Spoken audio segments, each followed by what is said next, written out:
ஓம்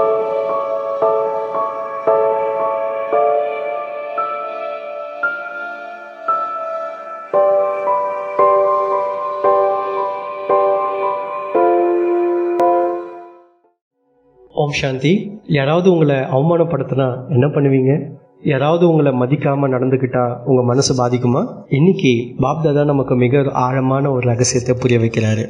மற்றவங்க நமக்கு என்ன கொடுக்குறாங்கன்றது முக்கியம் இல்லை, நாம் அதை ஏற்றுக்கிறோமா இல்லையான்றது தான் முக்கியம். உண்மையிலே தூய்மைன்னா வெறும் உடல் அளவில் மட்டும் இல்லை, அது எண்ணத்தில், பார்வையில், மனப்பான்மையில், செயலில் வெளிப்படுதுங்க. இன்னைக்கு வீடியோவில் யார் என்ன நமக்கு துக்கம் கொடுத்தாலும் அந்த துக்கத்தை நம்ம ஏற்றுக்காமல் எப்படி மகிழ்ச்சியாக இருக்கிறது, சகிப்புத்தன்மையினுடைய தேவதையாக எப்படி மாறுறது, அது மட்டும் இல்லாமல் முழுமையான தூய்மை நிலையை, அந்த சம்பூர்ண நிலையை எப்படி நம்ம அடையிறது, இதை பற்றின ஒரு ஆழமான ரகசியங்களை ரொம்ப எளிமையான விதத்தில் பார்க்கலாம். வாங்க, பாப்தாதாவினுடைய ஆழமான வழிகாட்டுதல்களை, ரொம்ப ஆழமான விஷயங்களை ரொம்ப சுலபமாக புரிஞ்சுக்கலாம். பாப்தாதா முழுமையான தூய்மைக்கு ஒரு விளக்கம் கொடுக்குறாருங்க. துக்கத்தை கொடுக்கறது எப்படி தூய்மையற்ற நிலையோ அதை போல் துக்கத்தை எடுக்கிறதும் ஒரு தூய்மையற்ற நிலைன்னு பாபா சொல்கிறார். அதனால் துக்கத்தை ஏற்றுக்காம மகிழ்ச்சியை மட்டும் நம்ம தேர்ந்தெடுப்போம். இன்றைக்கி நம்ம ஒரு ஆழமான விஷயத்தை பற்றி சிந்திச்சு பார்க்கலாம். முழுமையான தூய்மைனா என்ன? பொதுவாக தூய்மைன்னு சொன்னால் அது உடல் அளவிலான தூய்மை, இல்லைன்னா பிரம்மச்சரியம் அப்படின்னு நம்ம நினைக்கிறோம். ஆனால் பாப்தாதா சொல்கிறாரு, உண்மையான தூய்மைன்றது நம்முடைய எண்ணத்தில், வார்த்தையில், செயலில், பார்வையில், அப்புறம் நம்முடைய மனப்பான்மையில், இந்த மாதிரி எல்லா விஷயத்துலையும் அடங்கியிருக்கு. ஒரு கேள்வி நமக்குள்ளே நம்ம கேட்கணுங்க, நான் எப்பொழுதும் மகிழ்ச்சியாக இருக்கிறேன்னா? ஏன்னா மகிழ்ச்சின்றது ஒரு தூய்மையினுடைய அடையாளம். மகிழ்ச்சி இல்லாத இடத்துல ஏதோ ஒரு வடிவத்தில் துக்கம் இருக்குங்க. ஆனால் அந்த துக்கத்தை யார் உருவாக்குனது? பல நேரங்களில் நம்ம சொல்லுவோம், அவங்க என்னை ரொம்ப அவமானப்படுத்திட்டாங்க, அவங்க என்னை மதிக்கலை, அவங்க என்னை புரிஞ்சிக்கலை. இருந்தாலும் இதில் பாப்தாதா ஒரு ஆழமான கேள்வி கேட்குறாருங்க. யாராவது உங்ககிட்ட குப்பையை வந்து கொடுத்தா அது வீட்டுக்குள்ளே வச்சுட்டு இருப்பீங்களா? நிச்சயமாக கிடையாது. அப்படி இருக்கும் பொழுது யாராவது கோபம், அவமரியாதை, எதிர்மறையான வார்த்தைகள், இந்த மாதிரி விஷயங்களை நமக்கு கொடுக்கும் பொழுது நம்ம ஏன் மனசுக்குள்ளே அதை வச்சுக்கணும்? அவங்க கொடுக்கறத நம்ம வாங்காமல் இருக்கலாம் இல்லைங்களே?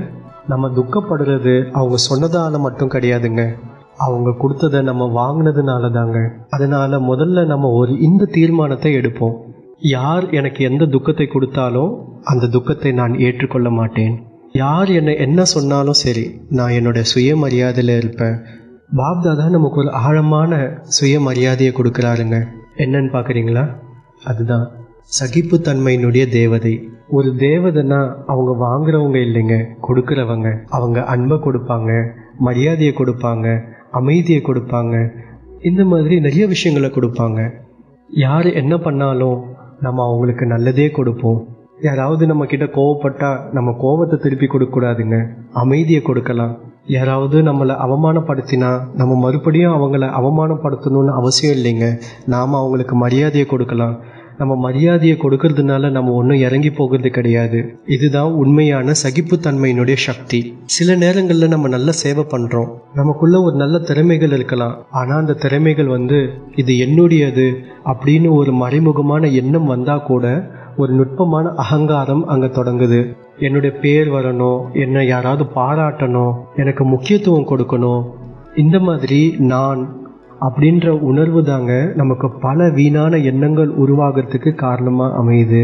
அதனால பாப்தாதா சொல்கிறாரு, சுயமரியாதையில் இருங்க, அகங்காரம் வேண்டாம்.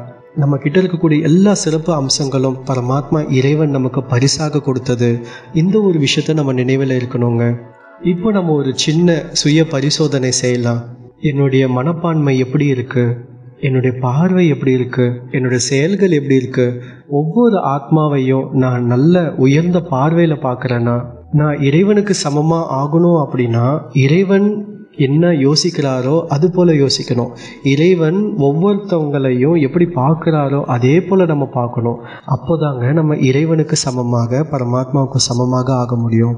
யோசிச்சு பாருங்க, நம்ம மற்றவங்களுடைய குறைகளை பார்க்குறேன்னா, இல்லை அவங்களுடைய ஆன்மீக அழகு, அதாவது ஆத்மாவை பார்க்குறேன்னா, என்னுடைய வார்த்தைகள் மற்றவர்களுக்கு மகிழ்ச்சி கொடுக்குதா இல்லைன்னா துக்கத்தை கொடுக்குதா? இதுதாங்க உண்மையான தூய்மையினுடைய அளவுகோல். பாப்தாதா மேலும் ஒரு முக்கியமான விஷயத்தை நினைவூட்டுறாருங்க. வீணான எண்ணங்கள் கூட ஒரு முழுமையான தூய்மையற்ற நிலை தாங்க. நாம் தவறான எண்ணங்களை தவிர்க்க முயற்சி செய்கிறோம், ஆனால் வீணான எண்ணங்களை கவனிக்கிறதே இல்லைங்க. நம்ம வீணான எண்ணங்கள் மேலேயும் ஒரு கவனம் வச்சு வீணான எண்ணங்கள் இல்லாத ஒரு நிலையையும் அடையணும். கடந்த கால நினைவுகள், யாராவது சொன்ன வார்த்தைகள், எதிர்காலத்தினுடைய கவலைகள், இது போல பல விஷயங்கள் நம்முடைய ஆன்மீக சக்தியை வீணாக்குதுங்க. அதனால ஒவ்வொரு நாளும் நம்மை நாம கேட்கணும், என்னுடைய தூய்மையினுடைய சதவிகிதம் என்ன? என்னுடைய எண்ணங்கள் தூய்மையாக இருக்கா? என்னுடைய வார்த்தைகள் தூய்மையாக இருக்கா? என்னுடைய செயல்கள் தூய்மையாக இருக்கா? இந்த ஒரு ஆழமான அழகான நினைவை நம்ம தினமும் நமக்குள்ளே கொண்டு வரணுங்க. நான் ஒரு தூய்மையான ஆத்மா, நான் சகிப்புத்தன்மையினுடைய தேவனாக இருக்கிறேன், தேவியாக இருக்கிறேன், நான் யாருடைய துக்கத்தையும் ஏற்க மாட்டேன், நான் மகிழ்ச்சியை வழங்குபவனாக இருக்கிறேன், நான் எல்லோரையும் ஆத்மாவாக பார்க்கக்கூடியவனாக இருக்கிறேன்.